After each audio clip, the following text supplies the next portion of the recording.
चलिए फ्रेंड्स, शुरू करते हैं आज का अपना वीडियो। आज की इस वीडियो को बताने वाला हूं 11th क्लास के लिए मॉडल प्रश्न पत्र, जो कि आपका सेट फर्स्ट है, क्लास 11th का है और फिजिक्स का रहने वाला है।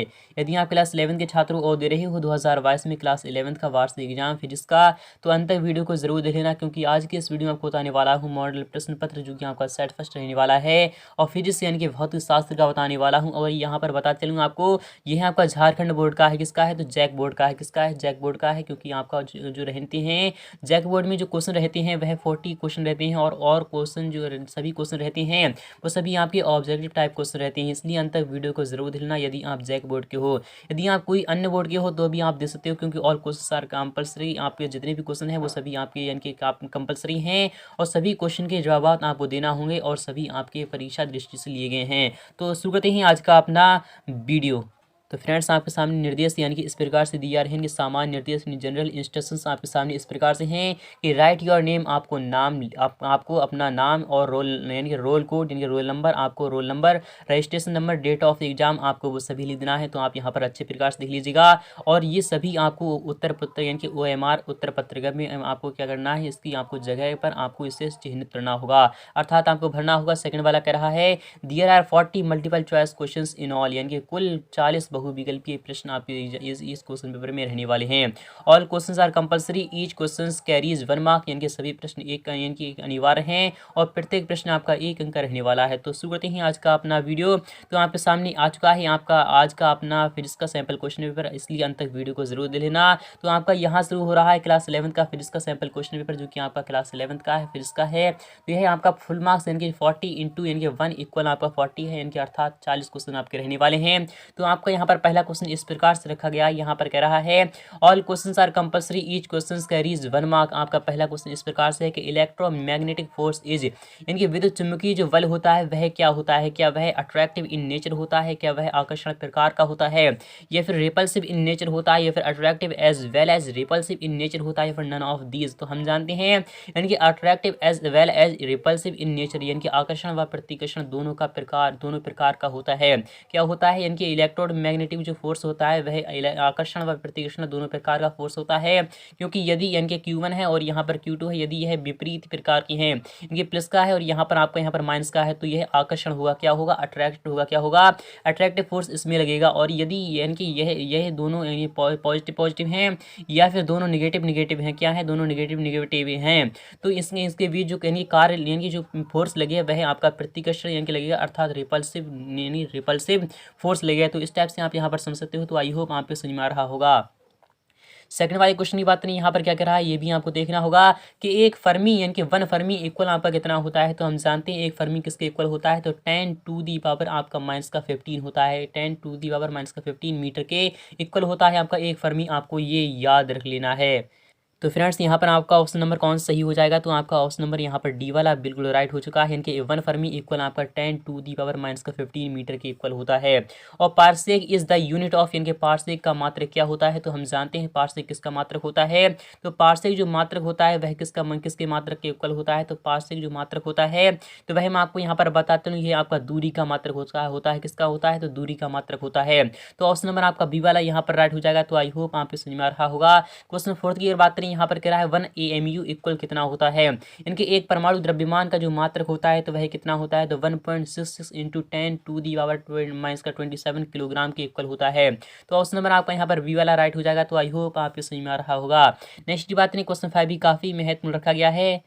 तो फ्रेंड्स, आपको यहाँ पर देखना होगा। 5वां क्वेश्चन इस प्रकार से है, तो काफ़ी महत्वपूर्ण रखा गया है कि डायमेंशनल फार्मूला ऑफ द यानी फॉर द प्रेशर इज, यानी कि दाब का विमीय सूत्र क्या होता है? तो दाब बराबर क्या होता है आपको फार्मूला पता होना चाहिए। क्या क्या होता है? फिलहाल कि मैं आपको डायरेक्टली बता सकता हूँ, बट मैं आपको यहाँ पर यानी कि विमा निकालना सिखा रहा हूँ। तो क्या होता है? तो एम वी होता है। क्या होता है? एम वी होता है। एम के जो यानी कि विमा होता है वह एम होता है। और यहाँ पर वी की बात ने यह क्या होता है? LT-1 होता है। क्या होता है? LT-1 होता है। तो यानी जो इनके किसका हो जाएगा? डायमेंशनल फॉर्मूला फॉर द यानी प्रेशर, यानी प्रेशर की जो फॉर्मूला हो जाएगा अर्थात डायमेंशनल जो फॉर्मूला हो जाएगा वह क्या हो जाएगा ml-1 हो जाएगा। क्या हो जाएगा ml-1, यानी कि ml-1 कौन से ऑप्शन में है? तो ऑप्शन नंबर आपका यहाँ पर कौन सा आ जाएगा ml-1, यानी कि कौन से ऑप्शन में है? तो आपका यहाँ पर आंसर की अगर बात करें यहाँ पर क्या आंसर आ जाएगा इनके, आपको यहाँ पर क्या होता है तो दाब का विमीय सूत्र क्या हो ml-1 की अगर बात करें तो यहाँ पर कितना है तो ml-1 यहाँ पर कौन सा मैच कर रहा है? तो आपको यहाँ पर कोई सा भी मैच नहीं कर रहा है क्योंकि P बराबर क्या होता है mv होता है। क्या होता है? P बराबर mv होता है। तो इस प्रकार से अगर देखें तो LT-1 यहाँ पर कोई सा भी नहीं है तो आपको यहाँ पर रॉन्ग है, सभी आपके यहाँ पर रॉन्ग दिखा रहे हैं। बट ऑप्शन नंबर आपको याद रख लेना है तो वही आपको यानी कि ml-1 होता है अर्थात यहाँ पर जो t यानी कि T2 दिखा रहा है वही आपको यहाँ पर -1 कर देना है अर्थात ऑप्शन नंबर यहाँ पर बी वाला हम कह सकते हैं। फिलहाल कि आपको याद रख लेना है कि यहाँ पे इसके जो विमा होगी वह क्या होगी ml-1 होगी। कितना हो जाएगा ml-1 जो होगी वह इसकी विमा हो जाएगी, यानी कि आपको याद रख लेना है। नेक्स्ट की बात करें क्वेश्चन में क्या कह रहा है if a man goes 10 metre towards north and 20 metre towards east then इनके डिस्प्लेसमेंट यानी कि यदि एक व्यक्ति जो है 10 मीटर उत्तर की ओर तथा 20 मीटर पूर्व की ओर जाता है तब इसका जो विस्थापन होगा वह कितना हो जाएगा? तो हम मान लेते हैं कि 10 मीटर उत्तर की ओर किधर हो जाएगा और पूरब की ओर कितना किधर हो जाएगा? तो उत्तर जो होता है वह ऊपर की ओर होता है और यहाँ पर पूरब की अगर बात करें तो पूर्व किधर की इधर होता है तो इधर की ओर होता है। तो यहाँ पर बात करें यहाँ पर 10 मीटर है और यहाँ पर आपका 20 मीटर है तो आपको क्या करना है? आपको यहाँ पर इसकी अगर बात करें इसका न्यूनतम जो होता है न्यूनतम मार्ग को हम क्या कहते हैं? विस्थापन कहते हैं। तो हम इसे पाइथागोरस प्रमेय के आधार पर निकाल सकते हैं। तो 10 का स्क्वायर और 20 का स्क्वायर कितना हो जाएगा? तो 300 हो जाएगा। तो √300 आपको यहाँ पर आ जाएगा। तो √300 जो हम निकालते हैं तो आपका यहाँ पर कितना आ चुका है? तो आपका यहाँ पर आ चुका है 10 √3 आ चुका है। कितना आ चुका है? 10 √3 आ चुका है। तो √3 का जो मान होता है वह कितना होता है? 1.732 होता है। कितना होता है? 1.732 होता है। क्या होता है? 1.732 यानी कि 10 से जो हम यानी मल्टीप्लाई करते हैं तो आपका यहाँ पर 17 यानी 17.32 आ जाएगा। क्या आ जाएगा? 17.32 मीटर आपके इक्वल आंसर आ जाएगा। तो यहाँ पर कौन सा मैच कर रहा है? तो आपको याद रख लेना है यहाँ पर ऑप्शन नंबर आपको यहाँ पर फिलहाल के ऑप्शन नंबर आपको यहाँ पर आने आ जाएगा, पहला वाला ही आ जाएगा। नेक्स्ट की बात नहीं, यहाँ पर क्वेश्चन 7 क्या कर रहा है? यानी एक साइकिल यानी कि यहाँ पर कह रहा है 40 मीटर की त्रिज्या वाले एक वृत्तीय मार्ग पर एक साइकिल जो है चालक आधे चक्कर को 40 सेकंड में पूरा कर लेता है। इसका औसत वेग है जो वह कितना होगा? तो 40 मीटर की त्रिज्या वाले एक वृत्तीय मार्ग पर एक साइकिल चालक आधे चक्कर को 40 सेकंड में पूरा कर लेता है। ये क्या कह रहा है? इनके आधे चक्कर को 40 सेकंड में पूरा कर लेता है। तो इसका औसत वेग आपको फाइंड करना होगा। तो औसत वेग क्या हो जाएगा? 40 मीटर की त्रिज्या है अर्थात यहाँ पर r जो है वह कितनी है? तो 40 मीटर है। तो आपको यहाँ पर याद रखना है। तो औसत वेग की अगर बात हो रही है तो वेग अगर यहाँ पर बात करें तो वेग बराबर क्या होता है? तो आपको पता होना चाहिए। तो वेग बराबर होता है क्या होता है? चाल गुणा क्या होता है? तो चाल क्या होता है? तो दूरी बटा समय होता है। तो इसी प्रकार से यहाँ पर जाएंगे कितनी है? तो यहाँ पर 40 है और यहाँ पर समय कितना है? तो 40 ही है। तो आपका यहाँ पर क्या आ जाएगा? तो 0 से 0 कैंसिल हो जाएगा, 4 1 आना चाहिए। तो फिलहाल कि यहाँ पर क्या आ जाएगा तो मैं आपको यहाँ पर बता रहा हूँ। तो फ्रेंड्स यहाँ पर बात नहीं, यहाँ पर 2 मीटर प्रति सेकंड यानी कि आपका आंसर क्या आ जाएगा? तो यानी औसत वेग की बात हो रही है अर्थात आपको औसत निकालना है, तभी आपका 2 मीटर पर सेकंड आपका आंसर आ जाएगा। ऑप्शन नंबर सी आपका राइट हो चुका है। नेक्स्ट की बात, नेक्स्ट वाला क्वेश्चन क्या कह रहा है ये भी आपको देखना होगा और समझना होगा। यहाँ पर कह रहा है किसी कण की जो चाल है, चाल के समीकरण इस प्रकार से है कि एस इक्वल आपका AT + BT स्क्वायर के द्वारा बताया गया है, जहाँ ए इक्वल जो है वह 15 सेंटीमीटर प्रति सेकंड है और वी इक्वल जो है वह 3 सेंटीमीटर प्रति सेकंड स्क्वायर है। और इसका तत्क्षणिक वेग जो है वह t = 3 सेकंड पर कितना हो जाएगा? तो मैं आपको यहाँ पर डायरेक्टली बता रहा हूँ। ऑप्शन नंबर आपका यहाँ पर कितना आ जाएगा? तो आंसर आपका यहाँ पर कौन सा आ चुका है? तो मैं आपको यहाँ पर बता रहा हूँ।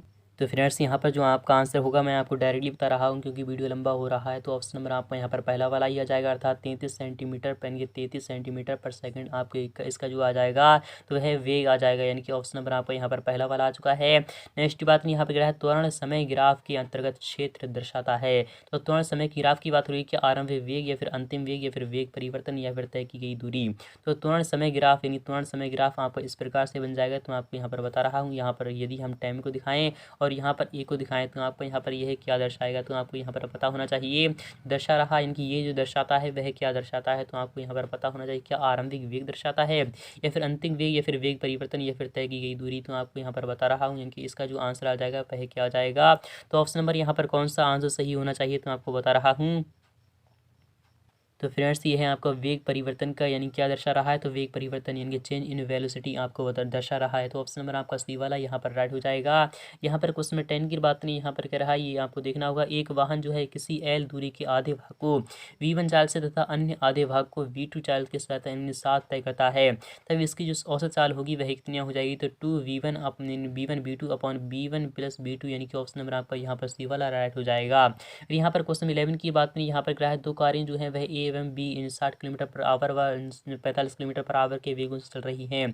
बी के सापेक्ष ए का अपेक्षित वेग क्या है, और यदि दोनों यानी कारें पूर्व की ओर गतिमान हैं, तो यानी कि पूर्व की ओर गतिमान है यानी कि दोनों ही यानी कि एक ही दिशा में गतिमान है, अर्थात आपको क्या करना है, वी के सापेक्ष आपको ए का आपेक्षिक वेग आपको निकालना होगा।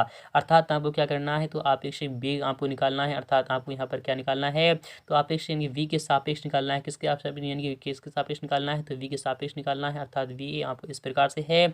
तो आपको यहाँ पर बता दूँ आपको क्या आ जाएगा, तो आपको 60 किलोमीटर और यहाँ पर आपको कितना आ जाएगा, उसके बाद आपको यहाँ पर 45 कितना हो जाएगा, तो लेस हो जाएगा, अर्थात आपका 15 किलोमीटर पर आवर आंसर आना चाहिए। तो आपको बता रहा हूँ। तो फ्रेंड्स आपका कौन सा ऑप्शन सही होना चाहिए, तो ऑप्शन नंबर आपका पहला वाला ही यहाँ पर 15 किलोमीटर पर आवर यानी कि ऑप्शन नंबर आपका पहला वाला यहाँ पर राइट हो चुका है। नेक्स्ट बात यहाँ पर क्या है, which of the following is not a property of a null vector, यानी कि इनमें से कौन एक यानी गुण शून्य सदिश का एक एग्जाम्पल नहीं है। क्या कौन सा नहीं है, क्या वेक्टर ए यानी प्लस यानी कि आपका यहाँ पर 0 का यानी कि ओ का वेक्टर इक्वल क्या ए यानी कि ए का वेक्टर क्या ये है, इनके एक यानी क्या ये नल वेक्टर नहीं है। वेयर यानी जो लैम्डा है इना स्केलर क्वांटिटी है, क्या है, स्केलर क्वांटिटी है। तो आपको यहाँ पर बता चलूँ कौन सा ऑप्शन यहाँ पर सही हो जाएगा, नल वेक्टर के इक्वल नहीं है। तो ऑप्शन नंबर आपका यहाँ पर कौन सही हो रहा है, तो आपको यहाँ पर पता होना चाहिए, तो कौन सा ऑप्शन यहाँ पर नल वेक्टर यहाँ पर क्या कह रहा है, शून्य इनके सदिश का नहीं है। तो आपको बता रहा हूँ क्वेश्चन नंबर 12 का जो आपका सही आंसर है तो वह कौन सा हो जाएगा, तो पहला वाला ही ऑप्शन आपका यहाँ पर राइट हो जाएगा। नेक्स्ट की बात नहीं, क्वेश्चन नंबर 13 क्या कर रहा है ये भी आपको देखना होगा और समझना होगा। यदि पूर्व की ओर सदिश यानी कि वेक्टर ए का परिमाण जो है 5 इकाई है, तो यानी माइनस वेक्टर ए का दिशा यानी कि वाली सदिश का इनकी जो परिमाण और दिशा क्या होगा, 5 इकाई पूर्व की ओर या फिर आपका 25 इकाई पश्चिम की ओर।